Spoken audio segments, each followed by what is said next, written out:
a lot for staying with us. We are talking about the oil spill in the Gulf and the possibility of litigation.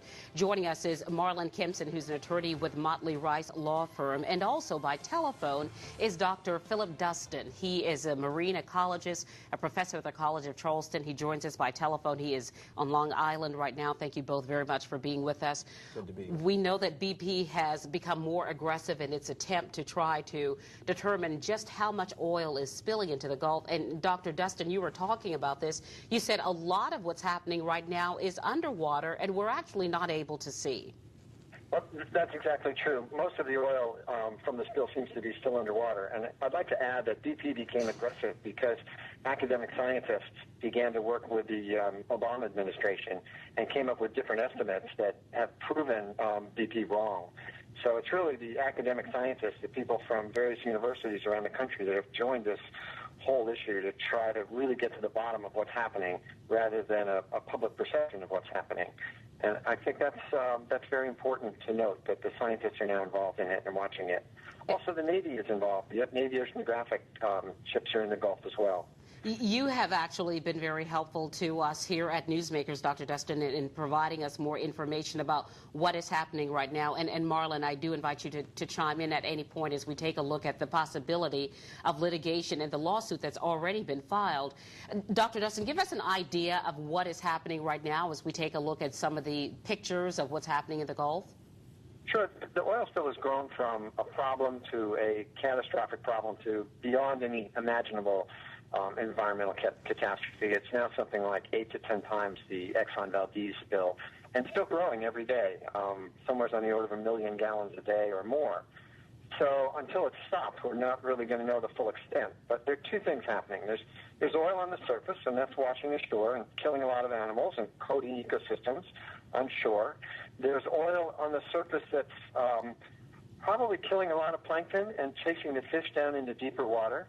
And then there's a huge mass of oil below about 1,000 feet that has been located by some university scientists and NOAA vessels. And the problem there is that we don't really know what it's doing. The oil is being metabolized by bacteria, so that's a good thing. They're helping to make it go away. But in doing so, they use oxygen in the water, just like we breathe oxygen in the air. And so the waters will become depleted of oxygen. And that may last for a very, very, very long time. And so there are some processes being set now, and we don't know how long they'll last. We don't know if there'll be 5-year, 10-year, 50-year, 100-year impacts to this. Marlon, talk about the possibility of litigation. And the doctor raises some very good points. The extent of damage on the environment is not known right now, but what we do know is that there are a number of commercial businesses, commercial fishermen,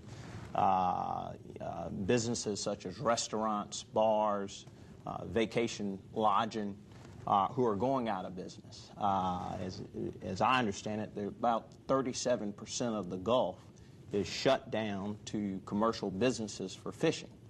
This is going to have a huge economic impact. Sure. And in that regard, my firm has filed 9 different class action lawsuits, several in Florida, several in Mississippi, Louisiana, and even one in Texas. We intend to make all of the commercial businesses who have lost money whole.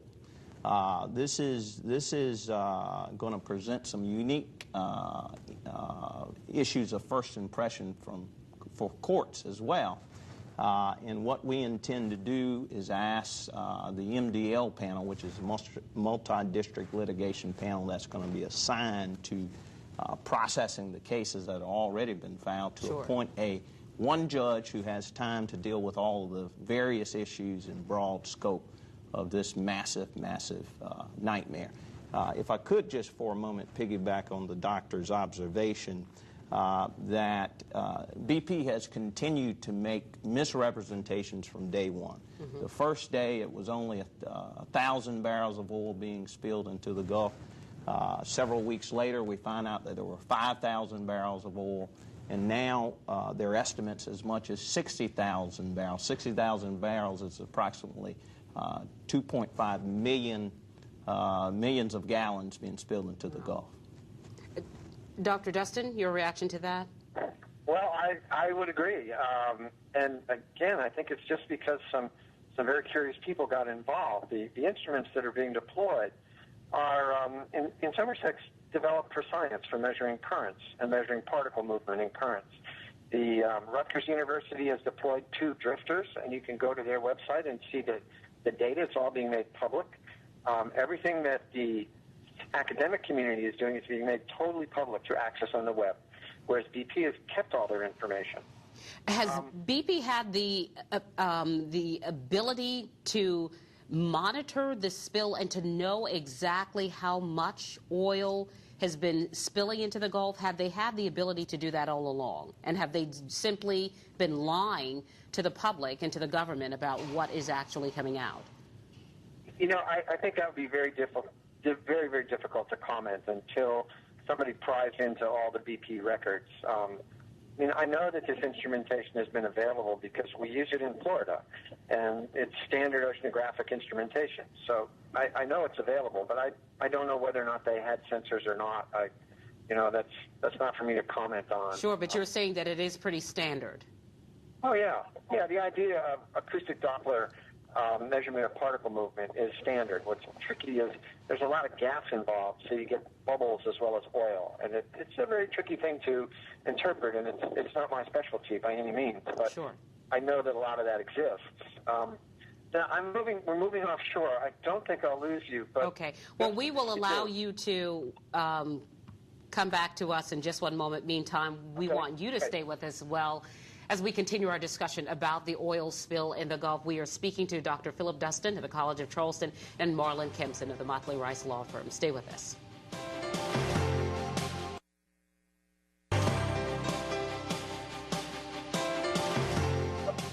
Still talking about the oil spill in the Gulf, Dr. Philip Dustin at the College of Charleston Marine Ecologist joins us by telephone, and Marlon Kimpson of the Motley Rice Law Firm is here with us in our studios in North Charleston. Dr. Dustin, describe to us what could possibly happen to the local environment, our marsh and wetlands, as a result of the oil spill, and what should people locally start thinking about as we take a look daily at what's happening in the Gulf as the spill continues, and we also consider that this is hurricane season. That's absolutely true. I think as the spill continues, some of this oil is going to make it around through the Straits of Florida and come up along our coast. By the time it gets to the Charleston area, what we'll see are tar balls. I don't think we'll see much else. But I would like to ask that people that go sport fishing, especially out at the edge of the Gulf Stream, keep an eye out for injured animals, because if there are birds that are partially oiled or turtles that have been soaked in oil, they would end up at the edge of the Gulf Stream in what we call the weed line. So I think that's the first place we're going to see any impact from this, the first place we'll see tar balls. And I would just like to ask the people that go out there, begin to keep a sharp eye for that, because we might be able to help in a small way some injured animals or something like that.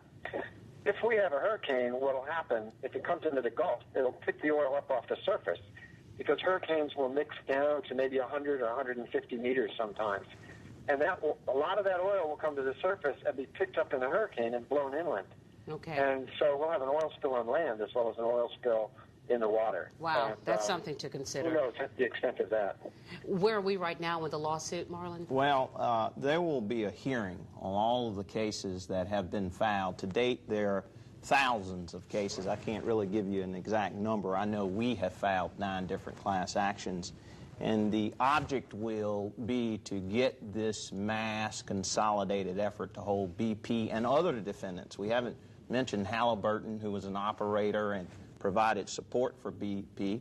There's Transocean, who was an operator of the Deepwater Horizon as well. So we're going to attempt to find out who knew what and when and who was responsible. Of course, there's an Attorney General, Eric Holder, who's commenced an investigation, and he's asked all of these companies to begin to issue documents and preserve all of the evidence so we can find out what exactly happened. So this month, or next month rather, there will be a hearing to determine how all of the litigation is consolidated and how we move forward. I will say that the people in South Carolina need to be concerned if we have one of these conditions that the doctor was talking about and oil does reach the coast of the East Coast.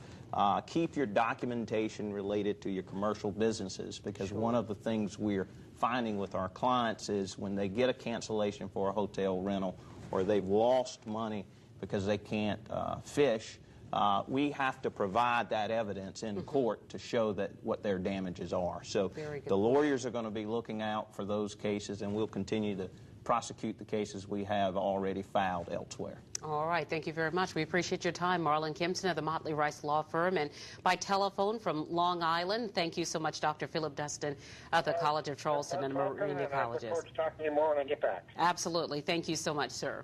And we appreciate your time and attention as well. That's it for this edition of Newsmakers.